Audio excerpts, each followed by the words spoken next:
तो मैं बोल दूंगा। जिस तरह से रत्नाकर की बात हुई, इसी तरीके से एक अंगुली माल हुआ करता था। अंगुली माल के ये था कि उसने 1000 लोगों की उंगलियां काटनी थी उसको, तो 999 लोगों की काट चुका था। अंत में एक और उसकी बची थी। जब उसको एक संत मिले, सामने से महात्मा बुद्ध आ रहे थे। महात्मा बुद्ध को बहुत सारे लोगों ने मना किया कि आप मत जाओ, वहां से एक अंगुली माल रहता है, वो अंगुली काटने का उसने संकल्प रखा 1000 लोगों की। तो महात्मा बुद्ध जब गए, उसके वो तो डरते नहीं थे, वो गए उनके सामने। तो उसने बोला कि तुम मत आओ, संत को कि तुम मत आओ मेरे सामने, मैं तुम्हारी उंगली काट दूंगा और उसकी माला पहनूंगा। महात्मा बुद्ध रुके नहीं, उसके सामने आए। महात्मा बुद्ध ने उनसे बोला कि तुम ठीक है, तुम मेरी उंगली काट देना, मुझे कोई परवाह नहीं है, जीने मरने का मुझे कोई नहीं है। तुम मुझे क्या मारोगे, तुम क्या मेरी आत्मा को मार सकते हो? तो उन्होंने बोला मुझे मारने के पहले तुम एक काम करना कि पहले ये पेड़ की डाल को एक कुल्हाड़ी से काट के ले आओ। तो पूरा पेड़ की डाल को उसने काटा। फिर उसने बोला अच्छा अब फिर इसको जोड़ दो। तो बोला अब कट गई तो कैसे जोड़ सकते हो? तो उन्होंने फिर महात्मा बुद्ध ने उनको ये बताया कि जब तुम किसी को काट के नहीं जोड़ सकते फिर तुम काहे के महान। तो उस घटना के बाद उसका इतना हृदय परिवर्तन हो गया कि वो एक संत बन गया।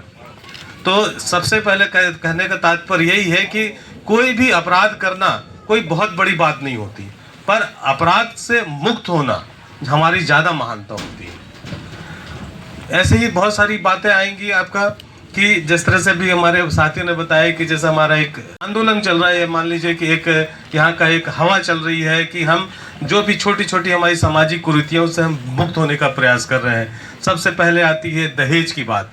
हम लोग यहाँ पे सबसे अधिक क्या होता है, लड़की की शादी होती तो अधिक 5 लाख 10 लाख ऐसे मांगने लगते हैं। पर वो क्या उचित है? आप ही सोचिए, उचित है? उससे क्या होता है, हमारी बच्ची या बच्चा दोनों दूसरे राज्य में जाके मजदूरी करते हैं और फिर वो मजदूरी के हम किसी से उधार लेते हैं पैसा, हम उसको उधारी चुकाते चुकाते उनका पूरा जीवन वही नष्ट हो जाता है। इसी तरीके से आती है डीजे की बात। डीजे में बहुत सारी चीजों पर प्रतिबंध लग गया। डीजे भी कोई फ्री में तो मिलता नहीं था कि किसी को फ्री में मिला है, आज तक पैसा में मिलता था। पैसा भी आप कोई भी इतना धनाढ्य नहीं है कि उसके घर पैसे के पेड़ लगे हुए हैं।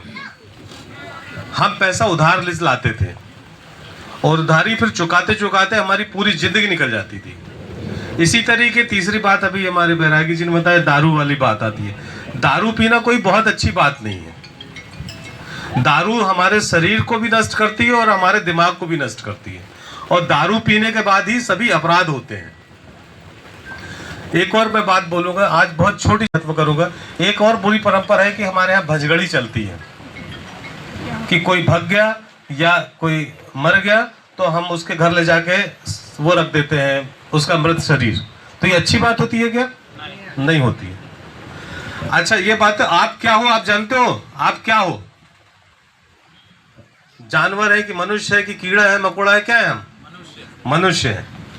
तो मनुष्य जो जन्म है ये कितनी योनियों के बाद मिलता है? 84 लाख योनियों के बाद। और ये विज्ञान भी मानने लगा है। मैं आपको एक चीज बताऊं, विज्ञान भी मानने लगा है कि हम 84 लाख योनियों के पश्चात ये मनुष्य जन्म हमको प्राप्त होता है। तो अगर हम इस जन्म में पाप करेंगे तो हमें अगले जन्म हो सकता है कीड़ा बनना पड़े, और ऐसे कीड़े बनने पड़े जो गोबर में पड़े रहते हैं। तो हमें इस जन्म में अच्छा काम कर